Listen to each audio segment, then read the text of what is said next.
Olá, queridos, como é bom estarmos juntos sempre, né? E, como eu falei para vocês, o programa de hoje está recheado e hoje eu trouxe um jornalista, ele que hoje é da literatura, é um multimídia, é um cara que assim, eu admiro demais e sempre que trago aqui, vocês nos dão uma audiência bem maior, porque ele faz isso. E por essa admiração eu trouxe ele hoje aqui para a gente que está falando um pouquinho do Natal, né, de Ano Novo, sair um pouquinho dessa seara e ir realmente para a literatura e caminhar um pouquinho pela vida do jornalista Helder Moura. Vamos lá conversar com ele? Vamos lá, senta aí. Helder Moura, saudade de tê-lo aqui no programa. Querida Jada, boa tarde. Eu quero mais uma vez agradecer, penhorado, e me sinto muito honrado todas as vezes que venho aqui, porque sou muito bem recebido nessa casa. Sim, E aí eu estendo meu abraço a Alex, pai e filho, né? É uma divindade só, não é isso? Só falta o Espírito Santo. Pois então. E aí dizendo a minha felicidade, sobretudo nesse período repleto de muitas meditações, reflexões, que é esse período natalino, final de ano. Normalmente nesse período a gente costuma parar um pouco para refletir sobre a vida, sobre o ano que está acabando e tudo. Exatamente. Então é um período muito rico, né? Em experiências assim de introspecção e tudo, e especialmente também uma experiência que a gente se volta, além dessa introspecção que a gente faz, também a gente se volta para o coletivo, né? Aquela coisa da gente ter a solidariedade com as pessoas que precisam e que a gente às vezes medita, passa o ano tão apressado e quando chega no final do ano quase sempre no final do ano, a gente imagina que tem tanta gente que passa dificuldades e que a essa altura, né, do século XXI, a gente ainda percebe como as desigualdades são tão grandes. E esse período é um período rico nessas meditações todas, que era para ser, inclusive, o ano todo. Sim. E ações em favor dessas pessoas que precisam eram para ser efetivadas o ano todo. De qualquer forma, é um registro que a gente não pode deixar de fazer. É verdade. E, inclusive, vem muitas no WhatsApp mesmo, em muitas redes sociais, essa questão, né, mostrando como é que as pessoas vivem e tal. E aí a gente... É aquela coisa que falam do espírito natalino, Sim, né, que sim. chega. Mas que bom que pelo menos tem alguma época que a gente possa... Pelo menos nesse período, eu acho que é muito pouco, porque essas ações Também acho. em favor daqueles que mais precisam deveriam ser permanentes, né? Eu também acho. E a gente às vezes vê imagens nas TVs mundiais e no Brasil também, em algumas regiões do Brasil, e agora alguns índices que foram divulgados pela ONU, organismos da ONU, mostrando que o Brasil tem uma quantidade imensa de pessoas que permanecem abaixo da linha da miséria, parece que até aumentou esse percentual. Isso nos dá uma tristeza, e a gente fica, às vezes, muito impotente, mas devemos fazer aquilo que podemos fazer dentro das nossas potencialidades, da capacidade de cada um, né? Daquilo que você pode fazer. É verdade. Falar nisso, o que, é que você vai fazer no Natal? Procurar abraçar as pessoas, né, as mais próximas, meus familiares, os amigos, né? É um período de confraternização, porque você passa um ano em alta velocidade. É verdade. E, no meu caso especial, 2017 foi um ano de intensa agitação, muitas coisas aconteceram. Sim. E a gente vem assim, é como um carro que vem em alta velocidade, de repente você freia, mas ele não para logo, né? Sim, é Ele verdade. tem a inercial que se desloca um pouco. Então, mas nesse período do Natal, o que eu espero, essa semana, né? Porque a semana do Natal já é essa semana.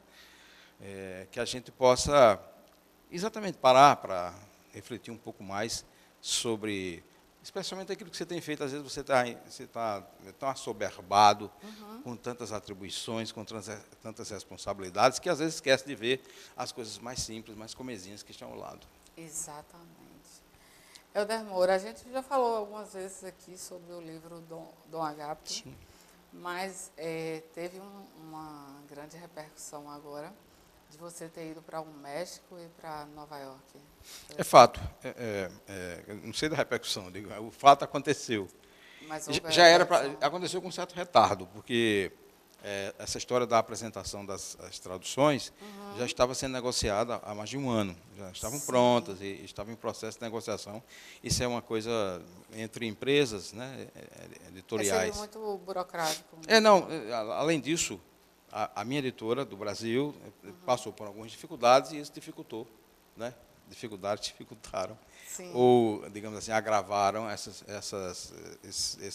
tratativas para que o livro fosse apresentado nas suas versões traduzidas.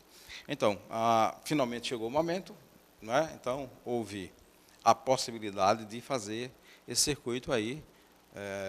Não foi completado o circuito porque o livro está traduzido em 3 idiomas: inglês, espanhol e italiano. E a ideia é que as 3 fossem lançadas agora, num circuito maior, que compreenderia também uma extensão até a Europa, não é? Onde o italiano se faz, a língua italiana se manifesta. Não deu, né? Não houve essa possibilidade, mas então, deverá já acontecer. está traduzido. Não, está traduzido e está preparado para a gente fazer esse evento ao longo de 2018. E deverá ser na cidade de Milão, pelo que eu estou vendo, encaminhar as coisas. Pois bem, mas a edição espanhola foi lançada na cidade do México. Sim. Né? E o México, eu descobri agora, já sabia algumas coisas do México, mas agora descobri com imensa satisfação como o mexicano lê. E como ele gosta do brasileiro também, que a gente não tem essa noção, porque nós estamos um tanto afastados até geograficamente, né? Exatamente. Com o México. O México, a gente sempre imagina o México como um vizinho do grande irmão, que é os Estados Unidos. Exatamente. E a gente fica um pouco distante deles, e a gente não tem assim muita aproximação como tem com os países do Mercosul, digamos assim. Então a gente vê assim o México à distância. E eu tive grandes satisfações nessa minha ida ao México. Não apenas por ter apresentado essa edição espanhola, fui muito bem recebido pela Embaixada do Brasil lá, me deixou muito feliz. Eu devo voltar ao México para outros eventos envolvendo eu vi algo sobre isso. Vai ter esse intercâmbio. Nós começamos a estabelecimento de um diálogo visando o intercâmbio futuro, né? Descobri que na cidade do México, que é uma cidade assim parecida com São Paulo, aquele burburinho de São Paulo, aquela agitação de São Paulo, o trânsito é, assim, digamos, umas 10 mil vezes pior. Do que São Paulo. Mas funciona, não sei como. Para mim foi é um prodígio que aquele trânsito funcione, porque é uma coisa estranhíssima o trânsito do México, parece aquele trânsito que a gente vê no YouTube das cidades da Índia. Nossa. Mas é uma cidade que as pessoas leem, não é? Isso eu percebi. Num quarteirão lá que eu estive para apresentar o livro, tinha 12 livrarias num quarteirão, assim, no centro. Ao lado você via as ruínas das civilizações que antecederam, né, o México, como nós conhecemos, que foram os maias, foram os astecas, um pouco dos toltecas também, né? Então eles têm lá umas ruínas preservadíssimas no centro da cidade. É como se você estivesse na Avenida Paulista e de repente ali, num cruzamento da Pamplona, digamos, você tivesse ali um quarteirão inteiro que é uma ruína. Ou que são ruínas. Aí mostra a cidade, como é que ela era, tá? As ruínas preservadas. Então, aquele é um negócio muito interessante e surpreendentemente interessante. Então, eu gostei muito do México nesse aspecto cultural, tá certo? Não tive a oportunidade de ir até uma das pirâmides que ficam próximas da cidade, porque, de fato, o trânsito é muito infernal, de fato. É um trânsito infernal. E não deu tempo para ir, por isso eu devo voltar. Você passou quantos dias lá? Não, eu passei 2 dias no México, um dia na ida e um outro dia na volta, porque foi essa programação que foi acordada, né? Então a cidade me encantou por esse aspecto de ser uma cidade cultural vibrante, parecida com São Paulo, né? Assim, e as pessoas muito receptivas quando você se apresenta como brasileiro, né? Então isso para mim foi fantástico, me deixou muito feliz. Por conta disso a gente já, digamos assim, deu início a algumas tratativas visando voltar ao México ao longo de 2018, talvez com até outros escritores que tenham obras daqui traduzidas para espanhol. Devo ir para a Feira de Livros de Guadalajara, deixamos encaminhado essa possibilidade, fazer até uma exposição lá, talvez. Foi iniciada essa conversa, né, esse diálogo. Maravilhoso. Enfim, na ida... A ida para os Estados Unidos, eu fiquei um dia no México. Na volta também fiquei mais um dia no México. E durante esses 2 dias que estive lá, eu, de fato, devo confessar que voltei encantado. Porque a gente tem aquela ideia do México, coisa distante. Só repetindo, mas aí fala assim, terremoto do México, e que a violência do México Isso. E é estranho, mas eu andei nas ruas centrais da cidade do México. Tranquilo. Não senti, confesso a você, eu não senti qualquer tipo de sensação de insegurança, como a gente tem aqui. É verdade. E olha que a cidade do México tem uma certa fama e tal, né? E depois eu conversando com as pessoas de lá e tal, escritores e intelectuais de lá, eles dizem, não, o México, de certa forma, é um pouco injustiçado. A presença dos Estados Unidos ali na fronteira, Verdade. né, que estabelece um permanente contencioso entre os dois países, né, porque tem pessoas que passam mesmo na fronteira de forma ilegal e tudo, aquela região é uma região, de fato, conflagrada. Entendi. Né? Isso. Ali tem uma violência grande, a cidade de Juarez e outras cidades, Tijuana e tal, elas têm ali uma região de muita conflagração, que é exatamente esse desejo das pessoas que se sentem fascinadas pelo American Way. Né? Então, ali é uma região de muita violência, porque tem umas empresas curiosas no México, que são as maquiladoras, que são assim, elas montam os produtos do México, usando mão de obra mexicana, barata, para vender nos Estados Unidos, né? As maquiladoras. Ali tem muito crime também, se registram muitos crimes. De forma geral, eu voltei com uma excelente impressão do México. Eu não fui naquelas cidades paradisíacas como Acapulco ou Cancún, não fui. Verdade, porque foi também pouco tempo. Não deu tempo. E eu fiz questão também de conhecer um pouco da cultura mexicana. Sim. No centro do México tem, assim, uns 10 museus. É impressionante você ver João Pessoa que tem um potencial cultural que não tem um só museu, né? Um só. E eu vi 10 museus ali no centro, e museus extraordinários, contando aquela coisa da origem do México, da cultura deles, que é muito interessante. Notei os mexicanos são um povo assim meio que melancólico, sabe? Sim. As feições, eles têm assim, um jeito de falar, que a gente percebe uma certa tristeza, e eu fiquei sem compreender muito bem isso. Talvez seja da origem, né? A forma como eles foram colonizados, a exploração que eles passaram pelos espanhóis e tudo, pode ter deixado eles assim um pouco, pelo menos aquelas pessoas com quem eu tive a possibilidade de conviver. Certo. Então, México. E depois do México, eu fui para Nova York, estava agendado lá uma apresentação da edição em inglês. Sim. E eu estive na livraria McNally, que desde sempre era que tinha estabelecido os contatos. Tá Sim, certo? Eu achei o máximo. Foi em Manhattan. Foi em Manhattan, mas foi um bairro que eu nem conhecia, ouvia falar. Tinha maior vontade de conhecer, que é o Sorro, ou Sorro, né? Verdade. Que é a parte boêmia, já perto do Wall Street, ali embaixo, né? Embaixo. Foi bem para o seu lado, o boêmio. De lado da livraria tinha um bar. Olha só. E aí eu só fiz mudar assim, nem de calçada eu mudei. Nem mudou de calçada, tudo certo. Pois bem, então foi apresentado lá a edição, não só lá, mas também em outros ambientes, né, de cultura. Sim. A realidade americana em relação à literatura é muito diferente da gente, certo? É verdade. Eu conversava com um escritor, e curiosamente é filho de um paraibano. Olha só. Que é pouco reconhecido, inclusive, aqui, que é Palmarillo do Sena, né? É um filho dele. O Palmarillo foi diplomata há muito tempo. Sim, né? Ele morou muito tempo fora do Brasil, foi funcionário, acho que da prefeitura de Nova York, mas ele cumpriu tarefas na África e tudo, e ele tem um filho, eu conheci um dos filhos dele, lá em Nova York, e ele falava o seguinte: o teu livro chegou à 4ª edição, ele foi, tu vendeste quantos livros? 4 edições. Eu disse, eu acho que não ter sido engabelado. Ele disse, que palavra é essa? Porque ele fala português, mas ele não domina tudo do português. Aí disse, o que é engabelado? Eu digo, lá na Paraíba, engabelado é enganado. Então, aí ele disse, se eu não fui enganado pelas as editoras, ou sei lá, distribuidoras, enfim, sabe, deve ter vendido, sei lá, uns 6 mil livros em 4 edições. Como é? Porque aqui, um livro, quando chega à 4ª edição, ele já vendeu 100 mil. Veja o parâmetro de comparação, né? Total. 100 mil livros, né? É no mínimo. Com a 4ª edição já vai passando de 100 mil livros. Que coisa E detalhe absurda. É que aqui, a relação que nós temos aqui, especialmente no Nordeste, é ainda muito artesanal a questão do livro, né? Às vezes é o editor, é o próprio escritor quem banca, quem não sei o que e tal. Isso. Em São Paulo já muda um pouco. Mas nos Estados Unidos não tem isso. O escritor não entra nessa cadeia de preparação de livro. Quem faz tudo isso é o agente. Tá. Eles têm um agente. O escritor só existe nos Estados Unidos se tiver um agente.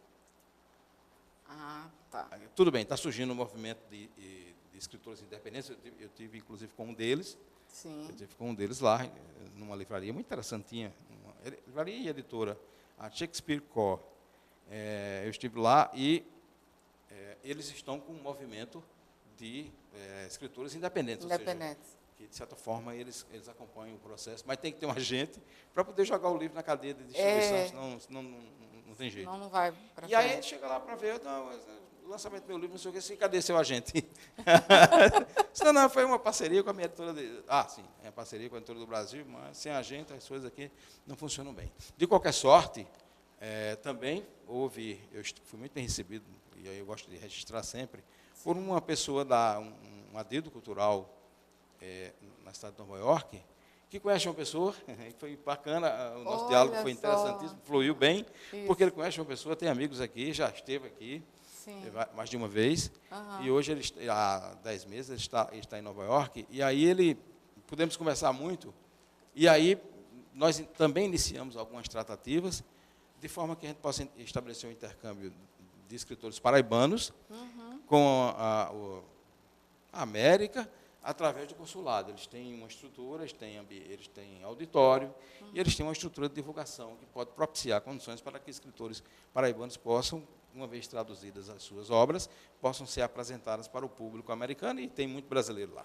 Tem muito hispânico, que tem muito interesse e curiosidade de conhecer aquilo que se produz em termos de artes e especialmente literatura aqui na Paraíba. Então, tem uns eventos que são promovidos pelo consulado, que provavelmente irão, digamos, pautar um retorno, né, de Agapto para Nova York. Eu fiquei muito feliz com esses contatos. E um segundo contato interessante foi com as universidades. Sim. Que as universidades americanas, elas têm programas de intercâmbio culturais que são muito interessantes. Há vários escritores de países do mundo todo, que vão para lá dar cursos na sua língua, porque Nova York é uma cidade cosmopolita. Tem gente do mundo todo. Então, tem público para todos os gostos. Né? Todas as tribos. Todas as tribos, é isso. Você falou muito melhor do que eu. Então, o que acontece? Por exemplo, Mário Vargalhosa, ele é um escritor que é professor convidado da Universidade de Princeton, que fica em Nova York, é uma das 7 de excelências que há nos Estados Unidos. Né?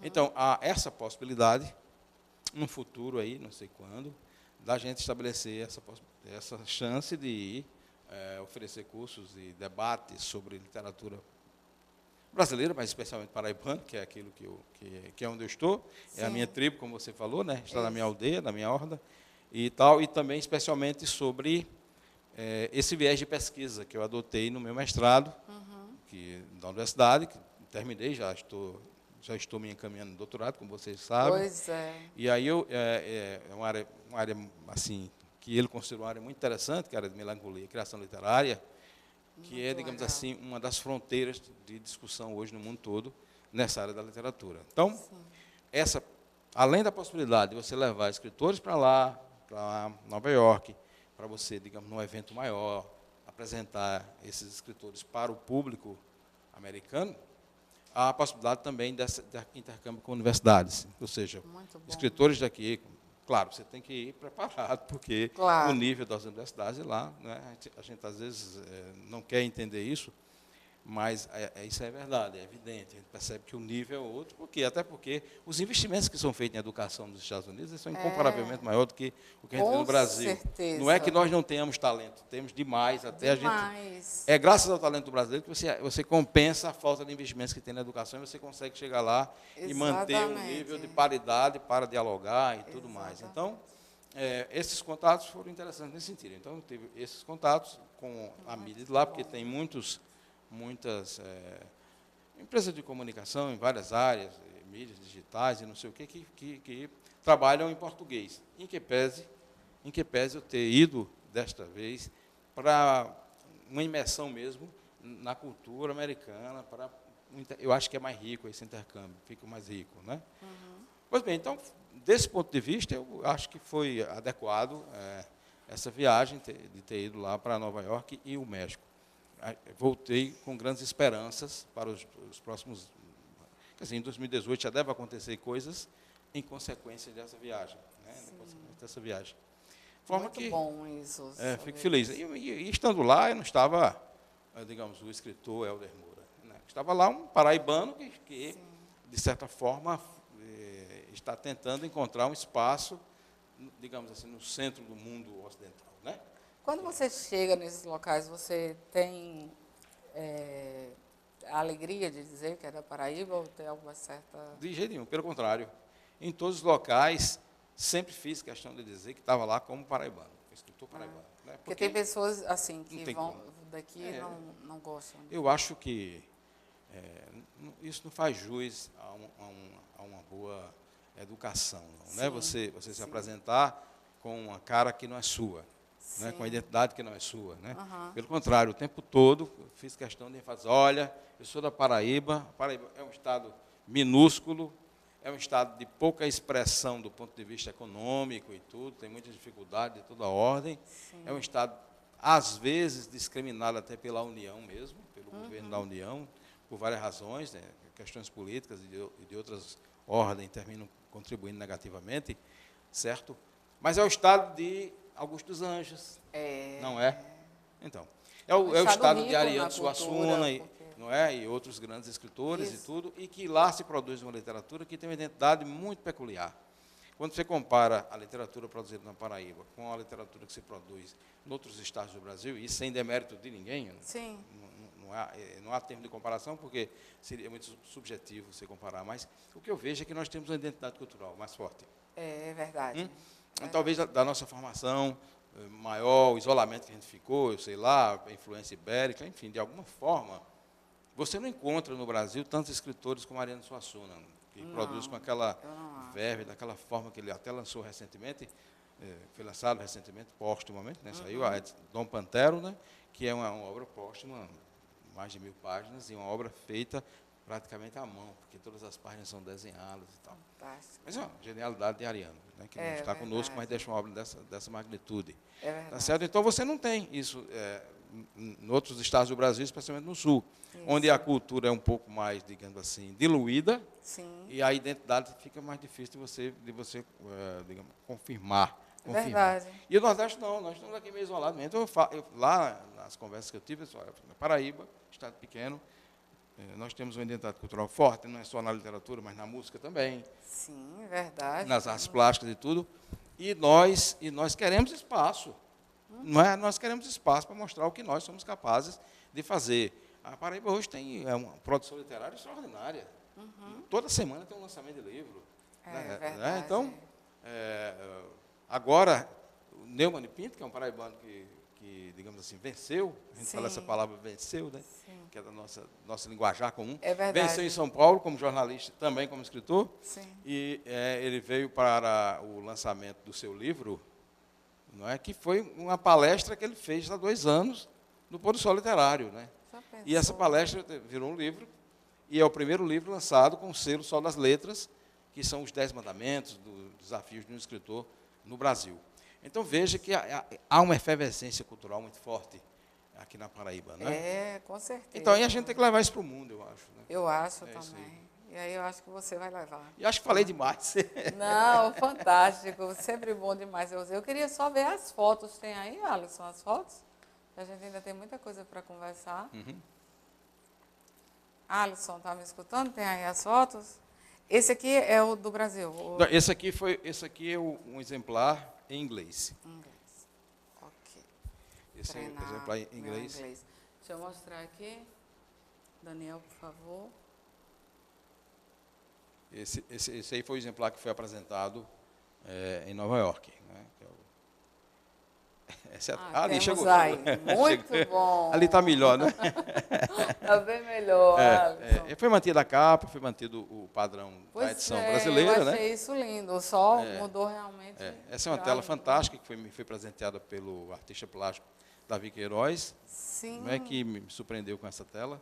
Você falou e disse até que você tem uma tela dessa na sua casa. Ele me presenteou com a tela, eu cheguei lá um dia no ateliê dele, nem sabia, ele chegou e disse, ó, essa tela. Aí quando eu olhei a tela, eu digo, interessante, essa tela me faz lembrar uma cena do livro do Agapto. Aí ele disse, é exatamente isso que eu fiz, aí agora a tela é sua. E foi uma surpresa, né? Uma tela grande, né? Eu levei para casa e aí a editora, quando lançou a segunda edição, que foi a primeira edição brasileira da Miró, aí ela escolheu essa tela, porque a primeira edição era uma Belíssimo. fotografia do Castelo de Óbidos. Isso. Não é? Eu acho que eu tenho nessa primeira edição e tenho na segunda. Vamos ver mais, Alisson, por favor? Acho que nós temos a capa da edição Tem a capa em espanhol, em né? espanhol também. Pronto. Essa aí. O detalhe é que essa edição em espanhol foi uma tradução feita a 4 mãos. Sim. E por uma professora daqui, uma das pessoas que trabalhou nessa edição foi a professora Marinalva Freire, extraordinária professora, né? Ela tem pós-graduação e tudo, é uma pessoa muito, muito criativa, muito dinâmica. Sim. E ela fez parte desse trabalho de tradução do livro para espanhol, junto com uma pessoa da Espanha mesmo, né? Maravilha. A Gabriela. Então, meu abraço aqui ela. para a professora Marinalva Freire, que inclusive participou da minha banca. Bom, essa foto foi da Embaixada do Brasil no México. No México. Isso aí foi no México, no momento que eu estava autografando o livro para o consultor cultural da Embaixada do Brasil, o Alessandro. Legal, achei linda essa. Pois é, aí a embaixada, né? É, Eles falam muito assim, né? A bom. Embaixada do Brasil. Fica num bairro afastado, para chegar lá eu levei 1h30, né? Nossa! Aí já a foto com o Emanuel, que é adido cultural do Brasil no consulado lá de Nova York. Nova York, é o Emanuel. E aí, a entrada do consulado, Sim. por trás eles têm uma biblioteca. E Aí mesmo atrás, uma biblioteca para brasileiros que moram lá em Nova York, ou estão de passagem. Uhum. E aí o livro ficou lá já para que as pessoas possam pedir emprestado. Então, se você chegar hoje lá em Nova York, você pode se dirigir ao consulado, se eu quero ler tal livro do escritor paraibano, está lá o livro. Eu deixei lá os exemplares nessa parceria com o consulado, né? A edição em inglês e a edição em português. Muito essa foto aí já é foto dessa semana. Essa aí tá. foi a foto que eu recebi, o título de cidadão lá na cidade de Cabedelo. Maravilhoso. Eu disse, menino, ele de terno, ainda não tinha visto. Eu via quando você estava nos programas, você usava terno. Eu realmente não tenho muita intimidade com terno, né? Eu disse, ele está diferente com terno. Na verdade, ficou usava super terno lá legal. no Correio Debate. Usava, né? era. Muito tempo, mas nunca me senti Mas muito fazia confortável. tempo que eu não lhe via assim, né? É uma indumentária apenas profissional, né? Apenas profissional. Mas aí estava super legal. Sim, foi bacana a solenidade lá Esse aí foi em Cabedelo. Foi a Fortaleza de Santa Catarina, e aí eu fui agraciado com o título de cidadão, por iniciativa da vereadora Jaqueline Monteiro, que é a esposa do prefeito Leto Viana, né? Sim. E aí o detalhe é que exatamente o título foi em função dessa história de divulgar Cabedelo para o mundo, né? Sim, porque eu tenho, claro. por onde eu tenho andado, eu moro em Cabedelo já há um bom tempo, 7 anos, e eu andei muito já nesse período com o livro. É verdade. E por onde eu tenho rodado, né, eu vou dizendo, eu sou da Paraíba, eu moro em Cabedelo, minha base é Intermares. É tanto que a frase final do livro de Agapto é exatamente Intermares, que é onde eu moro. Então, por conta disso, dessa coisa de divulgar Cabedelo para outros países, outros estados e tudo, então foi que eu fui agraciado com o título, porque na ótica da vereadora Jaqueline, isso é uma forma de contribuir para a cidade e tudo mais. Com enfim. certeza. Eu fiquei muito feliz, porque o reconhecimento, né, eu moro lá, então isso me deixou muito feliz. É verdade. Por falar nisso, nos locais, eu queria que você lembrasse assim, um pouco, né, do início, né, para quem ainda não assistiu. Uhum. Na verdade, logo no início da sua carreira, você lançou um livro, foi isso? Tem aquele livro que a gente comete quando tem 17, 18 anos, que é um livro de poesias, né? Então, enfim, tem um livro, O Coração do Cedro, foi lançado durante um congresso de literatura, Sim. por iniciativa da professora Elizabeth Marinheiro, que era coordenadora desses grandes festivais internacionais e trazia gente do mundo todo e tudo, enfim. E aí ela me estimulou e eu lancei esse livro de poemas, Coração do Cedro. Esgotou rapidamente, eu acho que era só 100 exemplares. Mas você não pretende relançar ele? Não, aí o que acontece?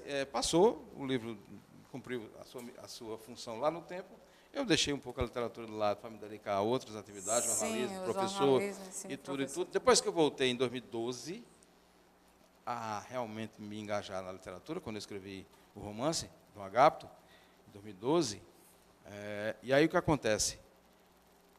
Primeiro que desencadeou várias mudanças, né? Sim. O livro me levou a onde eu não tinha nem esperança de ir, né? Como jornalista, né? Primeiro foi lançado em Portugal, de Lisboa, porque a editora era de lá. Sim. E graças a alguns amigos meus, vinicultores, que foram eles que me levaram para a editora. E depois também me convenceram que eu devia ser escritor. Eu acho que eles estavam enganados, mas hoje eu começo a me convencer. Não estavam enganados de jeito nenhum. Vou pedir que você deixe aí o suspense para poder saber onde mais você lançou esse livro tão maravilhoso, que realmente é uma história maravilhosa de vocês. É um bom presente de Natal para vocês darem aí de presente, viu? Olha, vamos para um break muito rapidinho e a gente volta já já com mais Helder Moura para você.